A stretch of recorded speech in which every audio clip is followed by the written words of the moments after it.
Account seize ಅವಾಂತರದ ಬಗ್ಗೆ ನಾವು ಮಾತನಾಡ್ತಾ ಇದ್ವಿ. ಈಗ ಶ್ರೀಧರ್ ಸರ್, ಈಗ ಈ ಪ್ರಕರಣವನ್ನೇ ನಾವು ಗಮನಿಸ್ತಾ ಹೋದಾಗ ಸಹಜವಾಗಿ ಯಾವುದೇ ಒಂದು ದೊಡ್ಡ ಸಂಸ್ಥೆ ಅಥವಾ ಪಕ್ಷ ತೆರಿಗೆಯನ್ನು ಉಳಿಸ್ಕೊಂಡ ಸಂದರ್ಭದಲ್ಲಿ ಪ್ರೊಸೀಜರ್ಗಳು ಯಾವ ಮಟ್ಟಕ್ಕೆ ಹೋಗುತ್ತೆ ಅಂದ್ರೆ ಎಷ್ಟು ಸಮಯಾವಕಾಶವನ್ನು ಅವರಿಗೆ ಕೊಡಲಾಗುತ್ತೆ, ಅಥವಾ ಪ್ರಕ್ರಿಯೆಗಳು ಸಾಗಿ ಬಂದು ನಂತರ ಕೊನೆಯ ಹಂತದಲ್ಲಿ ಆಗುವಂಥದ್ದು ಸೀಸಾ ಹೇಗೆ ಅಂತ? ಆ್ಯಕ್ಚುಲಿ ರಿಟರ್ನ್ ಫೈಲ್ ಮಾಡಬೇಕು. As a registered political party, it's an entity as far as income tax is concerned. Our return file ಮಾಡಬೇಕು regarding the statement of this one. ಅದರಲ್ಲಿ certain exemptions are there. ಯಾಕಂದರೆ donation ನಿಮ್ಗೆ ಏನು ಕೊಟ್ಟಿದ್ರೆ that won't form part of your income. ಅದ ಮೇಲೆ ಎಲ್ಲಿ investment ಮಾಡಿಬಿಟ್ಟು ಅದರಿಂದ ಏನು ಇಂಟ್ರೆಸ್ಟ್ ಬಂದರೆ ಅದು ನಿಮ್ಮದು ಇನ್ಕಮ್ ಆಗಿಬಿಡುತ್ತೆ. ಓಕೆ, ಅದರ ಏನೇ ನೀವು ಸರ್ವಿಸಸ್ ಕೊಟ್ಟು ಆದಮೇಲೆ ನಿಮ್ಗೆ ಇದು ಸಿಕ್ಕಿದ್ರೆ that is part of your income. ಆ ಫಂಡ್ ಹೇಗೆ ನೀವು ವಿನಿಯೋಗಿಸಿದ್ರೆ ಲಾಭ ಪಡೆಯುತ್ತೀರಿ? ಅದು ಕೊಟ್ಟಿರಿ. ಸಿಂಪ್ಲಿ ಯಾರೋ ನಿಮ್ಗೆ ಡೊನೇಷನ್ ಕೊಟ್ಟಿದ್ರೆ ಅದು it doesn't become part of your income. ಆಮೇಲೆ ಸರ್ಟನ್ ರೂಲ್ಸ್ ಆರ್ ದೇರ್. ಆ ಡೊನೇಷನ್ ಅದೇ ನಮಗೆ ರೆಸೀಟ್ ಬಂದಮೇಲೆ ಹೇಗೆ ಅದೇ ಎಕ್ಸ್ಪೆಂಡ್ ಮಾಡಬೇಕು ಅಂತ ಆ ರೂಲ್ಸ್ ಮೇಲೆ ನೀವು ಮಾಡಿದರೆ ಆ ಎಕ್ಸ್ಪೆನ್ಸಸ್ ಡಿಸಲವ್ ಆಗುತ್ತೆ. That become subject matter of act, the subject matter of tax. ಈ ಥರ ಒಂದು ಪ್ರೊಸೀಜರಲ್ಲಿ ಅವ್ರು ರಿಟರ್ನ್ ಲೇಟ್ ಫೈಲ್ ಮಾಡಿದರೆ ಅದಕ್ಕೆ ಬೇರೆ ಒಂದು ನಾಮಿನಲ್ ಪೆನಲ್ಟಿ ಇದೆ. ನಾವು ಓನ್ಲಿ 5,000 rupees ಸ್ಟೇಟ್ ಇದೆ, previously it was not there. ಅದು ಲೇಟ್ ಫೈಲ್ ಮಾಡಿದರೆ ಅದಕ್ಕೊಂದು ಸಪ್ರೇಟ್ ಸೆಕ್ಷನ್ ಇದೆ ಅದೇ ಪೆನಲ್ಟಿ ಹಾಕೋಕ್ಕೆ. ಅಸೆಸ್ಮೆಂಟ್ ಪಾರ್ಟ್ ನೋಡಿದರೆ assessment is only in respect of your income ಮೇಲೆ ಅವ್ರು ಡಿಮಾಂಡ್ ರೈಸ್ ಮಾಡ್ತಾರೆ. ಡಿಮಾಂಡ್ ರೈಸ್ ಮಾಡೋವಾಗೆ ಆಪರ್ಚುನಿಟಿ ಕೊಡ್ತಾರೆ, ಎಕ್ಸ್ಪ್ಲನೇಷನ್ ಕೊಡಬೇಕು. ಸಮ್ಟೈಮ್ಸ್ ಏನು ಮಾಡ್ತಾರೆ, ಫುಲ್ ಎಕ್ಸ್ಪ್ಲೇನ್ ಕೊಡೋಕ್ಕೆ ಆಗೋದಿಲ್ಲ ಸರ್, ನೀವು ಎಷ್ಟು ಡೀಟೇಲ್ ಕರೆದಿದ್ರೆ ಎಷ್ಟು ಜನ ಕೊಡ್ತಾರೆ, ಎಲ್ಲರ ನೇಮ್ ಎಲ್ಲ ಕೊಡೋಕ್ಕೆ ನಮ್ಗೆ ಆಗೋದಿಲ್ಲ ಸರ್, ನೀವು ಸ್ವಲ್ಪ ಅಕ್ಸೆಪ್ಟ್ ಮಾಡಿಕೊಂಡು ಸಮ್ಟೈಮ್ಸ್ ಆಫೀಸರ್ ಅದು ಅಕ್ಸೆಪ್ಟ್ ಮಾಡ್ತಾರೆ considering the nature of activity. Sometimes they say no you unless you produce I will make addition ಅಂತ ಅವ್ರು ಅಡಿಷನ್ ಮಾಡಿ ಅದ್ಮೇಲೆ ಟ್ಯಾಕ್ಸ್ ರೈಸ್ ಮಾಡ್ತಾರೆ. ಟ್ಯಾಕ್ಸ್ ರೈಸ್ ಮಾಡಿದ್ಮೇಲೆ 30 days ಮೇಲೆ ಅವ್ರಿಗೆ ಅಪೀಲ್ ಹೋಗೋಕ್ಕೆ ಆಪರ್ಚುನಿಟಿ ಇದೆ. 30 days ಮುಂಚೆ ಅವ್ರು ಟ್ಯಾಕ್ಸ್ ಕಟ್ಟಬೇಕು ಫಸ್ಟ್. 30 days ಕಟ್ ಮಾಡಿಲ್ಲ ಅಂತೆ officer can declare him as defaulter and start recovery proceedings on that person. Right of the department to start recovery proceeding starts on the 31st day. Okay, ಯಾಕಂದರೆ 5 ವರ್ಷ ಮುಂಚೆನೇ right start ಆಗಿಬಿಟ್ಟಿದೆ. ಆಮೇಲೆ appeal ಹೋಗಿದ್ರೆ ಅವ್ರು ನಾನು ಸರ್ ನಾನು ಅಪೀಲಿಗೆ ಹೋಗ್ತೀನಿ, ಸ್ವಲ್ಪ ಡಿಮಾಂಡ್ ಅಬೇನ್ಸ್ಲಿ ಇಡಿ ಅಂತೆ, ಡೋಂಟ್ ಎನ್ಫೋರ್ಸ್ ದಿಸ್ ಡಿಮಾಂಡ್ ಅಂತ. ಅದೇ ಅವರು ಇಡ್ಬೋದು. ಅಥವಾ will say no financial hardship ಇಲ್ಲ, ಯಾಕಂದರೆ ನೀವು there are 2 situations, won't pay and can't pay.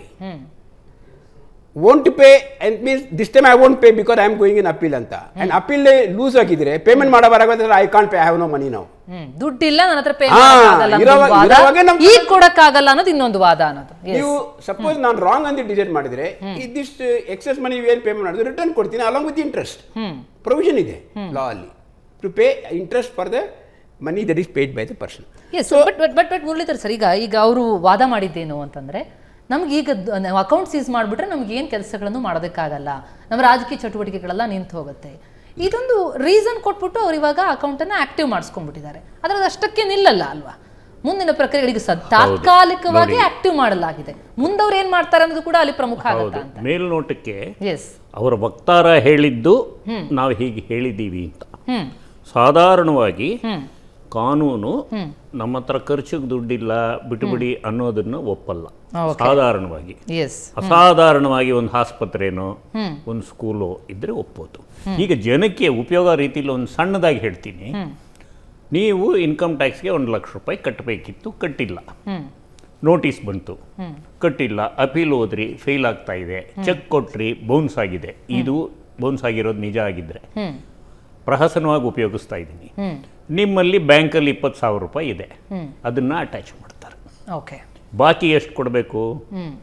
80,000 ರೂಪಾಯಿ ಕೊಡಬೇಕು ನೀವು.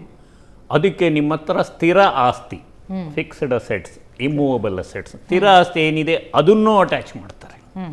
ಅದಾದ ಮೇಲೂ ಬಾಕಿ ಇದ್ದರೆ ನಿಮ್ಮ ಮೇಲೆ ಕಾನೂನು ಪ್ರಕ್ರಿಯೆ ತಗೋತಾರೆ. ಇದೆಲ್ಲ ಆದಮೇಲೆ ಇವನಿಂದ ಏನು ಪ್ರಯೋಜನ ಇಲ್ಲ ಅಂದರೆ ರೈಟ್ ಆಫ್ ಮಾಡ್ತಾರೆ. ಅದಕ್ಕೊಂದು 10 ವರ್ಷ ಬೇಕು, ಪಾರ್ಲಿಮೆಂಟ್ರಿ ಅಪ್ರೂವಲ್ ಬೇಕು, controller general of auditor approval ಬೇಕು. ಇದು ಸಾಮಾನ್ಯ ಜನರಿಗೆ ಇದು ತಿಳಿಸ್ತಾ ಇರೋದು. ಕಟ್ಟೋದೇನಾದರೂ ಇದ್ದರೆ ಕಟ್ಟಿಬಿಡಿ, ಸ್ಟೇ ತಗೊಳ್ಳೋಂಗಿದ್ರೆ ತಗೊಳ್ಳಿ, ಗ್ಯಾರಂಟಿ ಏನಾದರೂ ಕೊಟ್ಟು ಲಾಂಗ್ ಸ್ಟೇ ತಗೊಳ್ಳೋಂಗಿದ್ರೆ ತಗೊಳ್ಳಿ, ಭಾಳ ದಿನ ಎಳಿಬೇಡಿ. 5 ವರ್ಷಕ್ಕೊಂದ್ಸಲ ಹಣ ಡಬಲ್ ಆಗುತ್ತೆ ಸರ್ಕಾರಕ್ಕೆ.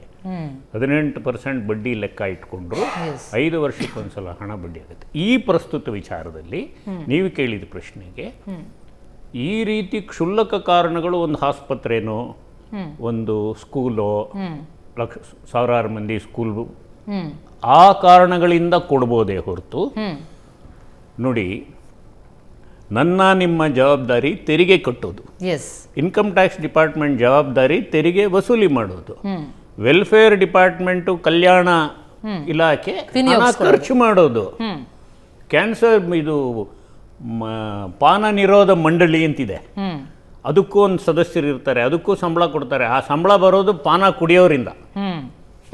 ಸೊ ಈ ಡೆಮೊಕ್ರಾಟಿಕ್ ಸೆಟಪ್ಪಲ್ಲಿ ಕಾನೂನು ಕಾರ್ಯಾಂಗನ ಯಾವುದೇ ರೀತಿ ಇಂಟರ್ಫಿಯರ್ ಆಗಬಾರದು. ನಮಗೆ ಸಂಚಿತವಾಗಿ ಕಾಲಾನುಕ್ರಮದಲ್ಲಿ ನಮ್ಗದೊಂದು ಅಹಂ ಬಂದಿದ್ರೆ ನಾನು ಎಲ್ಲದಕ್ಕಿಂತ ದೊಡ್ಡವನು ಅಂತ, ಒಂದಲ್ಲ ಒಂದಿನ ಕಿವಿ ಮೂಗು ಕೈಯೆಲ್ಲ ಹಿಂಡಿ ಕಾನೂನು ಬಗ್ಸತ್ತೆ. ಬಹಳ ನಿದರ್ಶನಗಳು ನಾವು ನೋಡ್ಬಿಟ್ಟಿದ್ದೀವಿ. ಈ ಉದ್ಯೋಗಿಗಳಿಗೆ ಸಂಬಳ ಕೊಡಲಾಗ್ತಿಲ್ಲ ಅಂತನ್ನುವಂಥ ವಾದ ಮಾಡಿದ್ವಿ ಅನ್ನುವಂಥದ್ದನ್ನ ಅವರು ಮಕ್ಕೇನು ಹೇಳಿದ್ರು. ಸೊ ಅದು ಮ್ಯಾಟರ್ ಆಗತ್ತಾ? ಖಂಡಿತ matter of consideration for salaries, but they also have A discretion, salaries can be allowed ಅಂತ. ಬಟ್ ನನ್ನ ಪ್ರಕಾರ 23ನೇ ತಾರೀಕಿಗೆ ಕೇಸ್ ಪೋಸ್ಟಿಂಗ್ ಮಾಡಿದಾರಲ್ವಾ, 23 ಕಟ್ಟು ಬಿಡ್ತಾರೆ ಅಥವಾ ಗ್ಯಾರಂಟಿ ಕೊಡ್ತಾರೆ. ಅದಕ್ಕೆ ಮೇಲೆ ಮುಂದುವರಿಯಕ್ಕಾಗಲ್ಲ, unless and otherwise there is an assessment order contrary to the effect that demand is wrong. Yes, but Ravindra Reshme ಅವರೇ, ಈಗ ಅವರು ಬರುವ ದಿನಗಳಲ್ಲಿ ಅವರು ಹಣ ಕಟ್ಟಬಹುದು, ಆದರೆ ಪ್ರಜಾಪ್ರಭುತ್ವದ ಸೀಸ್ ಆಯಿತು ಅನ್ನುವಂಥ ವಾದವನ್ನ ಅವರು ಬಿಡೋದಿಲ್ಲ ಅಂತ ಅನಿಸುತ್ತೆ. ಇದು ಬಹಳ ದೊಡ್ಡ ಅಸ್ತ್ರ ಆಗತ್ತೆ ಅಂತಂತೀರಾ, ಅಥವಾ ಅದು ನಿಜಕ್ಕೂ ಕೂಡ ಜನರ ಮನಸ್ಸನ್ನು ತಲುಪುತ್ತೆ ಅಂತೀರಾ? ಆಗಿದ್ರೆ ಬಿಲ್ಕಿಸ್ ಬಾನು ಪ್ರಕರಣದಲ್ಲಿ ಮತ್ತು ಚುನಾವಣಾ ಬಾಂಡ್ ಪ್ರಕರಣದಲ್ಲಿ ಸುಪ್ರೀಂ ಕೋರ್ಟ್ನ ನ್ಯಾಯಪೀಠಗಳು ಇಷ್ಟು ತೀಕ್ಷ್ಣವಾದ ತೀರ್ಪುಗಳನ್ನು ಕೊಡೋಕೆ ಸಾಧ್ಯತೆನೇ ಇರ್ತಿರ್ಲಿಲ್ಲ. ಯಾಕಂದ್ರೆ ಹಿಂದೆ ತುರ್ತು ಪರಿಸ್ಥಿತಿ ಇದ್ದಾಗ ನ್ಯಾಯಾಂಗ ಕೂಡ ಫ್ರೀಸ್ ಆಗ್ಬಿಟ್ಟಿತ್ತು. ನಮಗೆ ಕಮಿಟೆಡ್ ಜುಡಿಷಿಯರಿ ಬೇಕು ಅನ್ನೋ ಒಂದು ಸಿದ್ಧಾಂತವನ್ನ ಪ್ರತಿಪಾದಿಸ್ತಾ ಇದ್ರು ಕಾಂಗ್ರೆಸ್ ನಾಯಕರು ಇಂದಿರಾ ಗಾಂಧಿ ಅವರ ಒಡ್ಡೋಲಗದಲ್ಲಿ. ನೋಡಿ, ಇದೇ ಕಾಂಗ್ರೆಸ್ ಪಕ್ಷ ಅಧಿಕಾರದಲ್ಲಿತ್ತು UPA ಸರ್ಕಾರ ಇದ್ದಾಗ 2012-13ರಲ್ಲಿ ಅವರ ಪಾಲುದಾರ ಪಕ್ಷವಾಗಿರೋ RJD ಪಕ್ಷದ ಪಿತಾಮಹ ಲಾಲು ಪ್ರಸಾದ್ ಯಾದವ್ ಅವರಿಗೆ ಭ್ರಷ್ಟಾಚಾರ ಪ್ರಕರಣದಲ್ಲಿ ಶಿಕ್ಷೆ ಆಗುತ್ತೆ. 5 ವರ್ಷ ಜೈಲು ಶಿಕ್ಷೆ ಆಗಿದ್ರಿಂದ ಅವರು ಆಟೋಮ್ಯಾಟಿಕ್ ಆಗಿ ಅವರ ಸಂಸತ್ತಿನ ಸದಸ್ಯತ್ವ ಹೋಗ್ಬಿಡುತ್ತೆ ಅನ್ನೋ ಒಂದು ಆತಂಕ ಮೂಡಿ ಅವ್ರಿಗೆ ತಾತ್ಕಾಲಿಕ ರಿಲೀಫ್ ಕೊಡಬಹುದು ಅನ್ನೋ ದೃಷ್ಟಿಯಲ್ಲಿ ಏನ್ ಮಾಡಿದ್ರು, UPA ಸರ್ಕಾರ, ಮನಮೋಹನ್ ಸರ್ಕಾರ ಒಂದು ಸುಗ್ರೀವಾಜ್ಞೆ ಹೊರಡಿಸಿತ್ತು. ಅವರ ಅಂತಿಮ ಅಪೀಲು ಇತ್ಯರ್ಥ ಆಗೋವರೆಗೂ ಸದಸ್ಯತ್ವ ಅಬಾಧಿತವಾಗಿ ಮುಂದುವರಿಲಿ ಅನ್ನೋ ಒಂದು ಅನುಕೂಲ ಮಾಡಿಕೊಡೋದು, ಒಂದು ತಾತ್ಕಾಲಿಕ ರಿಲೀಫ್ ಕೊಡೋ ಉದ್ದೇಶದ ಸುಗ್ರೀವಾಜ್ಞೆ. ಆಗ ಇದೇ ರಾಹುಲ್ ಗಾಂಧಿ ಅವರು, ಅದು ತಮ್ಮ ಪ್ರಧಾನಮಂತ್ರಿ ಅವರು ವಿದೇಶ ಪ್ರವಾಸಕ್ಕೆ ಹೋಗಿದ್ರು, ವಿದೇಶ ಪ್ರವಾಸದ ವಾಪಸ್ ಬರೋ ಸಂದರ್ಭದಲ್ಲಿ ಯಾವುದೋ ಒಂದು ಪತ್ರಿಕಾಗೋಷ್ಠಿಗೆ ಏಕ್ದಮ್ ನುಗ್ತಾರೆ, ಆ ಸುಗ್ರೀವಾಜ್ಞೆಯನ್ನು ಹೀಯಾಳಿಸ್ತಾರೆ. ಏನೋ ಭ್ರಷ್ಟಾಚಾರದ ಶಿಕ್ಷೆಗೊಳಗಾಗಿರೋ ವ್ಯಕ್ತಿಗೆ ರಕ್ಷಣೆ ಕೊಡೋದಂದ್ರೆ ಏನೋ, ಇದಕ್ಕಿಂತ ಅನೈತಿಕ ನಡವಳಿ ಇನ್ಯಾವ್ದು ಇರ್ಲಿಕ್ಕೆ ಸಾಧ್ಯ ಇಲ್ಲ. ಕಾಂಗ್ರೆಸ್ ಪಕ್ಷಕ್ಕೆ ಅವಮಾನ, ಸಂವಿಧಾನಕ್ಕೆ ಅವಮಾನ, ಕಾನೂನು ವ್ಯವಸ್ಥೆಗೆ ಅಪಚಾರ ಅಂತೆಲ್ಲ ಹೇಳ್ಬಿಟ್ಟು ಪರಪರ ಹರಿದಾಕ್ಬಿಟ್ಟಿದ್ರು. ತಮ್ಮದೇ ಪಕ್ಷದ ಕ್ಯಾಬಿನೆಟ್ ಮಂತ್ರಿಮಂಡಲ ಪಾಸ್ ಮಾಡಿದ ಒಂದು ಸುಗ್ರೀವಾಜ್ಞೆಯನ್ನ ಈ ತರ ಪತ್ರಿಕಾಗೋಷ್ಠಿಯಲ್ಲಿ ಹರಿದಾಕ್ಬಿಟ್ಟು ತಮ್ಮ ನೈತಿಕ ಮಡಿವಂತಿಕೆಯನ್ನು ಪ್ರದರ್ಶಿಸಿದ್ರು ರಾಹುಲ್ ಗಾಂಧಿ ಅವರು. ಇವತ್ತು ಮತ್ತೆ ಅದೇ ಲಾಲು ಪ್ರಸಾದ್ ಯಾದವ್ ಜೊತೆಗೇನೆ ಬಿಹಾರ್ನಲ್ಲಿ ತಮ್ಮ ಅಸ್ತಿತ್ವ ರಕ್ಷಣೆಗಾಗಿ ಅವರು ಹೊಂದಾಣಿಕೆ ಮಾಡ್ಕೊಂಡಿದ್ದಾರೆ. ಹೊಂದಾಣಿಕೆ ರಾಜಕೀಯ ಸದಾ ಇದ್ದಿದ್ದೇ ಸರ್. ಆದ್ರೆ ಈ ವಿಚಾರದಲ್ಲಿ ಕಾಂಗ್ರೆಸ್ನ ನಡೆ ಏನಾಗಬಹುದು? ಈ ವಿಚಾರದಲ್ಲಿ ಏನಾಗಿದೆ ಅಂತಂದ್ರೆ, ಕಾಂಗ್ರೆಸ್ ಪಕ್ಷದ ಆರ್ಥಿಕ ವ್ಯವಹಾರಗಳ ಬಗ್ಗೆ ಸಾರ್ವಜನಿಕರಿಗೆ ಡೌಟ್ ಬಂದಿದ್ದು ಯಾವುದು ಅಂತಂದ್ರೆ ನ್ಯಾಷನಲ್ ಹೆರಾಲ್ಡ್ ಪತ್ರಿಕೆಯ ಪ್ರಕರಣದಲ್ಲಿ. ಅಲ್ಲೇನಾಗಿತ್ತು, ನ್ಯಾಷನಲ್ ಹೆರಾಲ್ಡ್ ಪತ್ರಿಕೆ ಯಂಗ್ ಇಂಡಿಯಾ ಪಬ್ಲಿಕೇಶನ್ ಅನ್ನೋ ಹೆಸರಲ್ಲಿ ಬರ್ತಾ ಇತ್ತು. ಏಕ್ದಮ್ ಅದ್ರ ಪ್ರಕಟಣೆ ನಿಂತೋಗಿತ್ತು. ಎಷ್ಟೋ ದಿವಸದ ನಂತರ ಕಾಂಗ್ರೆಸ್ ಕರ್ನಾಟಕದಲ್ಲಿ ಅಧಿಕಾರದಲ್ಲಿದ್ದಾಗ್ಲೇನೆ, ಹಿಂದಿನ ಸಿದ್ದರಾಮಯ್ಯ ಸರ್ಕಾರ ಇದ್ದಾಗ್ಲೇನೆ ಬೆಂಗಳೂರಿನಲ್ಲೇ ಪುನರಾರಂಭ ಮಾಡಿದ್ರು. ಒಂದು ದೊಡ್ಡ ಅಂಬೇಡ್ಕರ್ ಭವನದಲ್ಲಿ ಒಂದು ಫಂಕ್ಷನ್ ಮಾಡಿ ಪುನರಾರಂಭ ಮಾಡಿದ್ರು. ಸರ್ ಬರ್ತೀನಿ. ಈಗ ಈ ಎಲ್ಲ ಪ್ರಶ್ನೆಗಳು ಏನ್ ಎದ್ದಿವೆ ಅದಕ್ಕೆ ಉತ್ತರವನ್ನ ಪಡ್ಕೊಳ್ಳುವಂತ ಪ್ರಯತ್ನ ಆಗ್ಬೇಕಾಗತ್ತೆ. ಕಾಂಗ್ರೆಸ್ ವಕ್ತಾರರು ನಮ್ಮ ಜೊತೆ ಈಗ ಜಾಯ್ನ್ ಆಗಿದ್ದಾರೆ, ನಟರಾಜ್ ಗೌಡ್ರು. ನಟರಾಜ್ ಗೌಡ್ರೆ ನಮಸ್ಕಾರ, ಕಾರ್ಯಕ್ರಮಕ್ಕೆ ಸ್ವಾಗತ ತಮ್ಗೆ. ನಮಸ್ತೆ ಸರ್. ಡಿಬೇಟಿಗೆ ತಡ ಆಯ್ತು, ಆದ್ರೆ ನಿಮ್ದು ನಿಜಕ್ಕೂ ರಿಟರ್ನ್ಸ್ ನಲ್ಲೂ ತಡ ಹೋಗಿದ್ದು ಬಹಳ ದೊಡ್ಡ ಸಮಸ್ಯೆ ಆಯ್ತಾ? ಆ ಸಮಸ್ಯೆನೇ ಈಗ ಬಂಡವಾಳ ಮಾಡ್ಕೊಳ್ಳುವಂತ ಪ್ರಯತ್ನ ಮಾಡ್ತಾ ಇದೆಯಾ ಕಾಂಗ್ರೆಸ್ ಅಂತ? ಈಗ ಅಕೌಂಟ್ ಸೀಸ್ ಆಗಿದ್ದಕ್ಕೆ ಸರ್, ಈಗ ಪ್ರಜಾಪ್ರಭುತ್ವನೇ ಸೀಸ್ ಅನ್ನೋ ಮಟ್ಟಕ್ಕೆ ಕಾಂಗ್ರೆಸ್ ಮಾತನಾಡ್ತಾ ಇದೆ ಅಂತಂದ್ರೆ ಆದ ತಪ್ಪನ್ನ ಮುಚ್ಚಾಕೋ ಪ್ರಯತ್ನ ಮಾಡ್ತಾ ಇದೆಯಾ ಅಂತ? ಇಲ್ಲ ಈಗ ನೋಡಿ, ಅಕೌಂಟ್ ಸೀಸ್ ಮಾಡೋ ಕಾರಣ ಏನು, ಸಮಯ ಯಾವುದು, ಉದ್ದೇಶ ಏನು ಅನ್ನೋದು ಇಡೀ ದೇಶ ಜನ ನೋಡ್ತಾ ಇದ್ದಾರೆ. ಅಂದ್ರೆ ಸರ್, BJP ಗೂ ತಮ್ಮ ಯಾವಾಗ ಪರವಾಗಿ Supreme ಆದ್ರೆ Court- ಉದ್ದೇಶ ಸರಿ, ಸಮಯ ಸರಿ, ಸಂದರ್ಭ ಸರಿ, ಕಾನೂನು ಸರಿ. ತಮ್ಮ ವಿರುದ್ಧವಾಗಿ ಆಯ್ತು ಅಂತಂದ್ರೆ ಎಲ್ಲವೂ ಕೂಡ ಟಾರ್ಗೆಟ್ ಅಂತಲ್ಲ. ಇಲ್ಲ ನೋಡಿ, ಈಗ ಏನ್ ಗೊತ್ತಾ, ನೋಡಿ ಈಗ ಆದಾಯ ತೆರಿಗೆ ವಿಷಯದಲ್ಲಿ IT ಇಲಾಖೆ ಏನು ನಿಷ್ಪಕ್ಷಪಾತವಾಗಿ ಕೆಲಸ ಮಾಡ್ತಾ ಇದೆ ಅಂತ ಯಾರಾದ್ರೂ ದೇಶ ಜನ ನಂಬಿದ್ದಾರೆ? ನಂಬಿಲ್ಲ. ಅದನ್ನ ಯಾವಾಗ ಉಪಯೋಗಿಸ್ಕೊಬೇಕು ಅನ್ನೋದು ಕೇಂದ್ರ ಸರ್ಕಾರಕ್ಕೆ ಗೊತ್ತು, ಯಾವ ಸಮಯದಲ್ಲಿ ಉಪಯೋಗಿಸ್ಕೋಬೇಕು ಅಂತ ಕೇಂದ್ರ ಸರ್ಕಾರಕ್ಕೆ ಗೊತ್ತು. ಬಿಜೆಪಿಗೆ ಯಾವಾಗ ಮುಖಭಂಗ ಆಗಿದೆ ಸುಪ್ರೀಂ ಕೋರ್ಟ್ ಅಲ್ಲಿ ಎಲೆಕ್ಟ್ರಲ್ ಬಾಂಡ್ ವಿಷಯವಾಗಿ, ಯಾವಾಗ ಸುಪ್ರೀಂ ಕೋರ್ಟ್ ಆರ್ಡರ್ ಬಂದಿದೆ, SBI ಗೆ ನಿರ್ದೇಶನ ಕೊಟ್ಟಿದ್ದಾರೆ 15 ದಿನದಲ್ಲಿ ನೀವು ಚುನಾವಣಾ ಆಯೋಗಕ್ಕೆ ಎಲ್ಲಾ ಮಾಹಿತಿಯನ್ನ ಕೊಡ್ಬೇಕು ಅಂತ, ಬಿಜೆಪಿಗೆ ಇವಾಗ ಭಯ ಬಂದಿದೆ. ಯಾರ್ಯಾರ್ತವೋ ಅವರು 5,000 ಕೋಟಿ ರೂಪಾಯಿಯನ್ನ ಎಲೆಕ್ಟ್ರಲ್ ಬಾಂಡ್ ಮುಖಾಂತರ ತೆಗೆದುಕೊಂಡಿದ್ದಾರೋ ಇಲ್ಲಿವರೆಗೂ, ಅದು ಯಾರ್ಯಾರ್ದು ಕಪ್ಪು ಹಣನೋ ಅಥವಾ ಯಾರ್ಯಾರಿಗೆ ಕಿಕ್ ಬ್ಯಾಕ್ ಇಂದ ಹಣವನ್ನು ಪಡ್ಕೊಂಡಿದ್ದಾರೋ ಎಲ್ಲ ಈಗ ಬಹಿರಂಗ ಆಗುತ್ತೆ. ಈ ಆ ಸಮಯದಲ್ಲಿ ಜನಗಳ ಭಯಕ್ಕೆ ದಿಕ್ಕು ಅಂತ ನಿಮ್ಮ ತಪ್ಪಬೇಕು. ಅಕೌಂಟ್ ಯಾಕೆ ಸೀಸ್ ಆಗುತ್ತೆ ಸರ್? ಅದಕ್ಕೂ ಏನ್ ಸಂಬಂಧ? IT ಇಲಾಖೆ ಈಗ ಬಾಂಡ್ ರದ್ದಾಯ್ತೋ ಅದನ್ನ ನೋಡ್ಕೊಂಡು ತಮ್ಮ ಅಕೌಂಟ್ ಗಳನ್ನ ಇಲ್ಲ ಸೀಸ್ ಇಲ್ಲ, ಮಾಡುತ್ತಾ? ಅದಕ್ಕೆ ಬಹಳ ಸಂಬಂಧ ಇದೆ. ಇವಾಗ ಜನಗಳ ದಿಕ್ಕನ್ನು ತಪ್ಪಿಸ್ಬೇಕು, ಆಯ್ತು ಜನಗಳ ದಿಕ್ಕನ್ನು ತಪ್ಪಿಸ್ಬೇಕು. ಈಗ ಇಲ್ಲಿ ಇರ್ರೆಗ್ಯುಲಾರಿಟೀಸ್ ಇದೆ ಅಂತ ಹೇಳಿ ತೋರಿಸ್ಬೇಕು. ಆ ಕಾರಣಕ್ಕಾಗಿ ಈಗ ಒಂದು ವಿಷಯ ಸ್ಪಷ್ಟಪಡಿಸಿ ಸರ್. ಈಗ ಅಕೌಂಟ್ ಸೀಸ್ ಮಾಡುವಂತದ್ದು ನೋಡಿ, ಅದು ಮೇಲ್ಮನವಿ ಇದೆ. ಈಗ ದಂಡ ಹಾಕಿದ್ರೆ ದಂಡಕ್ಕೆ ಮೇಲ್ಮನವಿ ಇದೆ, ಅದು ಇತ್ಯರ್ಥ ಆಗೋವರೆಗೂ ಇವರು ಕಾಯ್ಬೇಕೆ ಹೊರತು ಅಕೌಂಟ್ ಗಳನ್ನ ಸೀಸ್ ಮಾಡುವಂತದಲ್ಲ. ಇದು ಏನು ಬಿಜೆಪಿ ತರ ಕಪ್ಪು ಹಣವನ್ನ ತೆಗೆದುಕೊಂಡು ಈ ಹಣವನ್ನ ಉಪಯೋಗಿಸ್ತಾ ಇರ್ತದಲ್ಲ. ಇದು ಜನಗಳ ದೇಣಿಗೆಯಿಂದ ಪಡ್ಕೊಂಡಿರ್ತಕ್ಕಂಥ ಹಣವನ್ನ ಅವರು ಸೀಸ್ ಮಾಡಿ, ಎಲ್ಲದಕ್ಕೂ ಲೆಕ್ಕ ಇದೆ, ಎಲ್ಲದಕ್ಕೂ ಅಕೌಂಟಿಂಗ್ ಇದೆ, ತಡವಾಗಿದೆ ಅಂತ ಹೇಳ್ಬಿಟ್ಟು ಇವು ಸೀಸ್ ಮಾಡ್ಲಿಕ್ಕೆ ಸಾಧ್ಯ ಆಗೋದಿಲ್ಲ. ಇದು ಉದ್ದೇಶ ಪೂರ್ವಕವಾಗಿ ಮಾಡಿರುವಂತದ್ದು. ಸಾಮಾನ್ಯವಾಗಿ ತೆರಿಗೆ ಇಲಾಖೆ ಮಾಡೋ ಕೆಲಸ ಅಲ್ಲ ಇದು. ಸ್ವಲ್ಪ ತಮ್ಮ ಮುಖದ ಕಡೆ ತಿರ್ಸ್ಕೊಳ್ಳಿ, ತಮ್ಮ ಮುಖ ಸ್ಪಷ್ಟವಾಗಿ ಕಾಣ್ತಾ ಇಲ್ಲ. ಅವಾಗ ತಮ್ಮ ಸಂದೇಶ ಕೂಡ ಸ್ಪಷ್ಟವಾಗಿ ತಲುಪುತ್ತೆ ಅನ್ನೋದಷ್ಟೇ. ಎಸ್ ನಟರಾಜ್ ಗೌಡ್ರೆ, ಈಗ ದೆಹಲಿ IT ಟ್ರಿಬ್ಯುನಲ್ ಮೊರೆ ಹೋದ್ರಿ, ಅಲ್ಲಿ ಈಗ ಅಕೌಂಟ್ ಸೀಸ್ ಆಗಿದ್ದೆಲ್ಲ ಮತ್ತೆ ಆಕ್ಟಿವ್ ಆಗಿದೆ. ಈಗ ಮುಂದಿನ ಹೆಜ್ಜೆ ಏನು ಕಾಂಗ್ರೆಸ್ನದ್ದು? ಈಗ ಏನ್ ಬಾಕಿ ಉಳಿಸ್ಕೊಂಡಿದ್ದು ಅದನ್ನ ಕಟ್ಲೇಬೇಕಲ್ವಾ? ಆ ಕಟ್ಟೋಕ್ಕಿಂತ ಮುಂಚೆ ಇಷ್ಟೊಂದು ಡ್ರಾಮಾ ಯಾಕೆ? ಒಂದೇನಂದ್ರೆ, ಈಗ ನಮಗೆ ದಂಡ ಹಾಕಿದ್ದಾರೋ ಅದು ನಾವು ಮೇಲ್ಮನವಿಗೆ ಹೋಗಿದ್ದೇವೆ, ಅಲ್ಲಿ ನ್ಯಾಯಾಲಯದ ಮೇಲೆ ಅಲ್ಲಿ ಏನು ನಾವು ನಂಬಿಕೆ ಇದೆ, ವ್ಯವಸ್ಥೆ ಮೇಲೆ ನಂಬಿಕೆ ಇದೆ, ಅದನ್ನ ನಾವು ಜಯಿಸ್ಕೊಂತೀವಿ. ಅದು ವಿಷಯ ಅಲ್ಲ. ಇಲ್ಲಿ ವಿಷಯ ಇರ್ತಕ್ಕಂಥದ್ದು ಬಿಜೆಪಿ ಯಾವ ಸಮಯದಲ್ಲಿ ತಮ್ಮ ಆದಾಯ ತೆರಿಗೆ ಇಲಾಖೆಯನ್ನು ಉಪಯೋಗಿಸ್ಕೊಂತದೆ, ಯಾವ ಸಮಯದಲ್ಲಿ ವಿರೋಧ ಪಕ್ಷಗಳನ್ನ ಎದುರಿಸಲಿಕ್ಕೆ ಪ್ರಯತ್ನ ಮಾಡ್ತದೆ. ಅಲ್ಲದೆ ಇಡೀ ದೇಶದಲ್ಲಿರ್ತಕ್ಕಂತಹ ಕಾಂಗ್ರೆಸ್ ಪಕ್ಷ ಒಂದು ದೊಡ್ಡ ಪಕ್ಷ. ಈ ಸಮಯದಲ್ಲಿ ನೀವು ಉದ್ದೇಶ ಪೂರ್ವಕ ಚುನಾವಣೆಗೆ ಪೂರ್ವವಾಗಿ, ಚುನಾವಣೆ ಘೋಷಣೆ ಆಗುತ್ತೆ 2 ವಾರದಲ್ಲಿ, ಚುನಾವಣೆಗೆ ಪೂರ್ವವಾಗಿ ನೀವು ಅವರ ಅಕೌಂಟ್ ಗಳನ್ನ ಸೀಸ್ ಮಾಡ್ತೀರಾ ಅಂದ್ರೆ ಯಾರ್ಯಾರು ದೇಣಿಗೆ ಕೊಡ್ತಾರೆ ಅವರೆಲ್ಲರಿಗೂ ಒಂದು ಬೆದರಿಕೆಯ ವಾತಾವರಣವನ್ನ ನೀವು ಸೃಷ್ಟಿ ಮಾಡ್ಲಿಕ್ಕೋಸ್ಕರ ಉದ್ದೇಶ ಪೂರ್ವಕವಾಗಿ ಈ ಅಕೌಂಟ್ ಇಷ್ಟು ದಿನ ಬಾಕಿ ಉಳಿಸ್ಕೊಂಡಿತ್ತು, ಅದನ್ನ ಸರಿಪಡಿಸ್ಬೇಕು ಅನ್ನುವಂತ ಪ್ರಯತ್ನಕ್ಕೆ ಕಾಂಗ್ರೆಸ್ ಯಾಕೆ ಹೋಗ್ಲಿಲ್ಲ?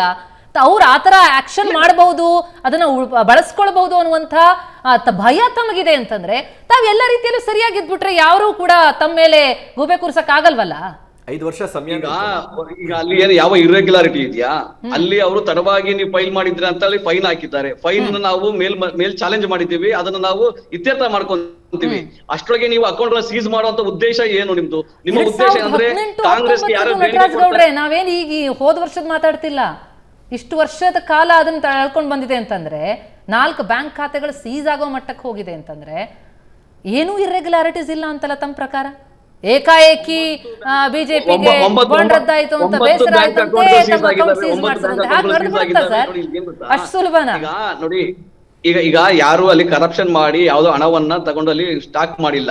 ಬಿಜೆಪಿ ತರ ಬ್ಲಾಕ್ ಮನಿ ಅಂತ ಇಟ್ಕೊಂಡಿಲ್ಲ. ಬಿಜೆಪಿ ತರ ಎಲೆಕ್ಟ್ರಲ್ ಬಾಂಡ್ ಅಲ್ಲಿ ಹಣವನ್ನು ತೆಗೆದುಕೊಂಡು ಕಿಕ್ ಬ್ಯಾಕ್ ತಗೊಂಡು ಟ್ರಿಬ್ಯುನಲ್ ಏನ್ ಹೇಳಿದೆ? ನೋಡಿ, ಬೇರೆ ಪ್ರಕ್ರಿಯೆಗಳು ನಡೀತವೆ. ಆದ್ರೆ ಉದ್ದೇಶ, ಬಿಜೆಪಿಯ ಉದ್ದೇಶ ಸರಿ ಇದೆಯಾ ಅನ್ನೋದು ನಾವು ಕೇಳಬೇಕಾಗ್ತದೆ. ಬಿಜೆಪಿ ಯಾವ ರೀತಿಯಾಗಿ ಇಡಿಯನ್ನ, IT-ಯನ್ನ, CBI ನ ವಿವಿಧ ವ್ಯಕ್ತಿಗಳ ಮೇಲೆ, ಬಿಜೆಪಿಯೇತರ ಪಕ್ಷಗಳ ಮೇಲೆ ಯಾವ ರೀತಿಯಾಗಿ ಉಪಯೋಗಿಸ್ಕೊಂತ ಇದ್ದಾರೆ ಅನ್ನೋದನ್ನ ಕೇಳೋಣ. ಹಾಗಿದ್ರೆ ನೇರವಾಗಿ ಆನಂದ್ ಮೂರ್ತಿ ಅವರೇ ಅವರು ಹೇಳ್ತಾ ಇರೋದು ಬಿಜೆಪಿ ಬಳಸ್ಕೊಳ್ತಾ ಇದೆ IT ಸಂಸ್ಥೆಯನ್ನ ಅಂತ. ನೋಡಿ, ಅವರು ಇದನ್ನ ಯಾವಾಗ್ಲೂ ಕಾಂಗ್ರೆಸ್ನವರು ಒಂದು ಅಸ್ತ್ರ ತರ ಮಾಡ್ಕೊಂಡ್ಬಿಟ್ಟಿದ್ದಾರೆ. ಡೆಮೋಕ್ರಸಿ ಕಗ್ಗೊಲೆ, ಇವರು ನಾವು ಆಪೋಸಿಷನ್ ಪಾರ್ಟೀಸ್ನೆಲ್ಲ ಕತ್ತಿ ಚಿಕ್ತಾ ಇದ್ದಾರೆ, ಡೆಮೋಕ್ರಸಿನ ಸಾಯಿಸ್ತಾ ಇದ್ದಾರೆ ಅಂತ. ರವೀಂದ್ರ ರೇಷ್ಮೆ ಅವರು ಚೆನ್ನಾಗಿ ಹೇಳಿದ್ರು. ಎಮರ್ಜೆನ್ಸಿ ಟೈಮಲ್ಲಿ ಆಗಿದ್ದೆಲ್ಲ ನೋಡ್ಬಿಟ್ರೆ ನಮ್ಮ ಲೀಡರ್ಗಳೆಲ್ಲ ಜೈಲಲ್ಲಿದ್ರು. ನಾವು ಪೊಲಿಟಿಕಲ್ ಪಾರ್ಟಿಯಾಗಿ ಬೆಳಿಲೇ ಇಲ್ಲ. ಪೊಲಿಟಿಕಲ್ ಪಾರ್ಟಿಯಿಂದ ಮುಂದೆ ಬಂದು ನಟರಾಜ್ ಗೌಡ್ರೆ ಒಂದೇ ನಿಮಿಷ ಮಾತಾಡ್ಬಿಡ್ತೀನಿ. ಇಲ್ಲ, ಈ ದಶಕದಲ್ಲಿ ಏನಾಗ್ತಾ ಇದೆ, ಸುಪ್ರೀಂ ಕೋರ್ಟ್ ಅಲ್ಲಿ 4 ಜನ ಜಡ್ಜ್ಗಳು ರಸ್ತೆಗೆ ಬಂದ್ಬಿಟ್ಟು ಡೆಮಾಕ್ರಸಿ ಇನ್ ಡೇಂಜರ್ ಅಂದ್ರು. ಅದನ್ನ ಅವ್ರು ನಟರಾಜ್ ಗೌಡ್ರೆ ಒಂದ್ ನಿಮಿಷ ಕೇಳಿಸ್ಕೊಳ್ಳೋ ಇದು ಇಟ್ಕೊಳ್ಳಿ. ಮೋಸ್ಟ್ಲಿ ನೀವು ಟ್ರಿಬ್ಯುನಲ್ದು ಮಾತುಗಳು ಕೇಳಿಸ್ಕೊಂಡಿಲ್ಲ ಅನ್ಸುತ್ತೆ ಕಾಂಗ್ರೆಸ್ನವರು, ಅದಕ್ಕೆ ದುಡ್ಡು ಕಡ್ದಿರ ಇವತ್ತು ಅಕೌಂಟ್ ಸೀಸ್ ಆಗಿದೆ. ಸ್ವಲ್ಪ ಕೇಳಿಸ್ಕೊಳ್ಳಿ, ದಯವಿಟ್ಟು ಕೇಳಿಸ್ಕೊಳ್ಳಿ. ನೋಡಿ, ಅವಾಗ ಎಮರ್ಜೆನ್ಸಿ ಟೈಮಲ್ಲೂ ಆಗಿತ್ತು, ಆದ್ರೆ ಪೊಲಿಟಿಕಲ್ ಪಾರ್ಟಿ ಏನಾದ್ರು ಸತ್ತೋದ್ವಾ? ಇನ್ನೂ ಜಾಸ್ತಿ ಮೇಲ್ ಬಂದ್ರು. ಯಾಕೆಂದ್ರೆ ಕಾಂಗ್ರೆಸ್ನವ್ರಿಗೆ ಒಂದು ಅರ್ಥ ಆಗ್ಬೇಕು, ಸತ್ಯದ ಜೊತೆ ನಿಲ್ಬೇಕು, ಸತ್ಯ ಮಾತಾಡ್ಬೇಕು. ಎರಡೂ ಮಾಡಲ್ಲ ಇವರು. ಸತ್ಯದ ಜೊತೆ ನಿಲ್ಲೋದು ಇಲ್ಲ, ಸತ್ಯ ಮಾತಾಡೋದು ಇಲ್ಲ. ಸುಮ್ನೆ ಸಂಸ್ಥೆಗಳ ಬಗ್ಗೆ ಕೆಟ್ಟ ವಿಚಾರಗಳನ್ನ ಹೇಳ್ತಾರೆ. ನೋಡಿ, ಒಂದು ಸಂಸ್ಥೆ IT ಇರ್ಬೋದು, ED ಇರ್ಬೋದು, ಅವರು ರೂಲ್ ಬುಕ್ ಪ್ರಕಾರ ಹೋಗ್ತಾ ಇರ್ತಾರೆ.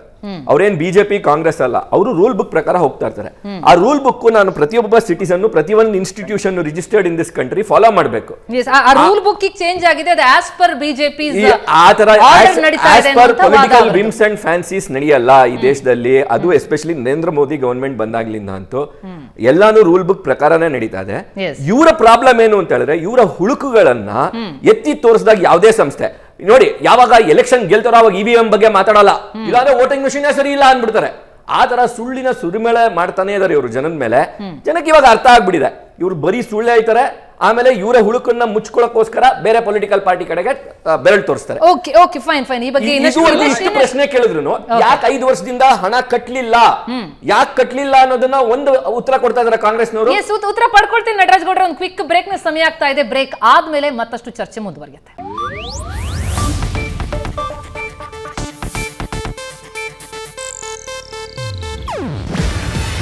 ಇದು ಏಷ್ಯಾನೆಟ್ ನ್ಯೂಸ್ ನೆಟ್ವರ್ಕ್ ಪ್ರಸ್ತುತಿ. ನೀವು ನೋಡ್ತಿದ್ದೀರಾ ಏಷ್ಯಾನೆಟ್ ಸುವರ್ಣ ನ್ಯೂಸ್.